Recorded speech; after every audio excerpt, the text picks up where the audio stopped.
Hello friends, welcome to smart kitchen. எல்லாருக்கும் வணக்கம். எல்லாரும் எப்படி இருக்கீங்க? இன்னைக்கு வீடியோவில் ஒரு ஹெல்த்தியான ரெசிபி தான் உங்கள் கூட ஷேர் பண்ண போகிறேன். இந்த சட்னி இட்லி, தோசை, உப்புமா, சாண்ட்விச் கூட சூப்பராக சூட் ஆகும். இந்த சட்னி அட்லீஸ்ட் வாரத்தில் 2-3 நாளாச்சும் செஞ்சு சாப்பிடுங்க. உங்கள் குழந்தைங்களுக்கும் செஞ்சு கொடுங்க. குழந்தைங்களுக்கும் ரொம்ப பிடிக்கும். இந்த சட்னி ஒரு இம்யூன் பூஸ்ட் சட்னின்னே சொல்லலாம். அவ்வளோ ஹெல்த்தியானது. சரி ஃப்ரெண்ட்ஸ், அது எப்படி பண்ணலான்னு பார்க்கலாம் வாங்க. வீடியோக்குள்ளே போகலாம். இப்போ ஒரு கடாய் வச்சுக்கலாம். கடாயில் 2 ஸ்பூன் எண்ணெய் விட்டுட்டு எண்ணெய் சூடானதும் 1 ஸ்பூன் உளுந்து சேர்த்துக்கலாம்.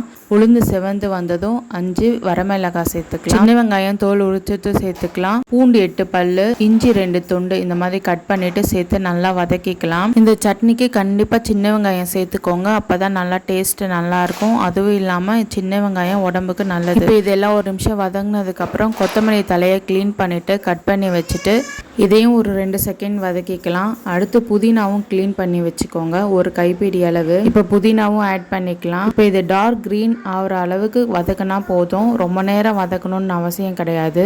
இது 1 செகண்ட் வதக்கி விட்டால் போதும். புதினா டைஜஷனுக்கு ரொம்ப நல்லது. அது மட்டும் இல்லாமல் கோல்டு காஃபை கண்ட்ரோல் பண்ணும். இப்போ 2 பச்சை மிளகாய் ஆட் பண்ணிக்கலாம். இதில் காரம் கம்மியாக இருந்ததெல்லாம் நான் 2 போட்டிருக்கேன். காரமான மிளகானா 1 சேர்த்துக்கோங்க. இப்போ ஒரு சின்ன துண்டு புளி சேர்த்துக்கலாம். இப்போ இதெல்லாம் நல்லா ஆறுனதுக்கப்புறம் ஒரு மிக்சி ஜாரில் போட்டுட்டு 2 பீஸ் தேங்காய் இந்த மாதிரி பொடி பொடியாக கட் பண்ணி சேர்த்துக்கலாம். உப்பு கல் உப்பு சேர்த்துக்கோங்க. 2 ஸ்பூன் உடச்சக்கடலை, 1/2 ஸ்பூன் ப்ரௌன் சுகர் சேர்த்து இது எல்லாத்தையும் நல்லா பிளெண்ட் பண்ணிக்கலாம். தண்ணி கொஞ்சமாக ஊற்றிட்டு நல்லா ஸ்மூத்தாக பேஸ்ட் மாதிரி ஆகிற அளவுக்கு அரைச்சிட்டு வந்துட்டேன். இப்போ இது பவுலில் ட்ரான்ஸ்ஃபர் பண்ணிட்டேன். பாருங்கள், பார்க்கும் போதே கலர்ஃபுல்லாக எவ்வளோ சூப்பராக இருக்குது.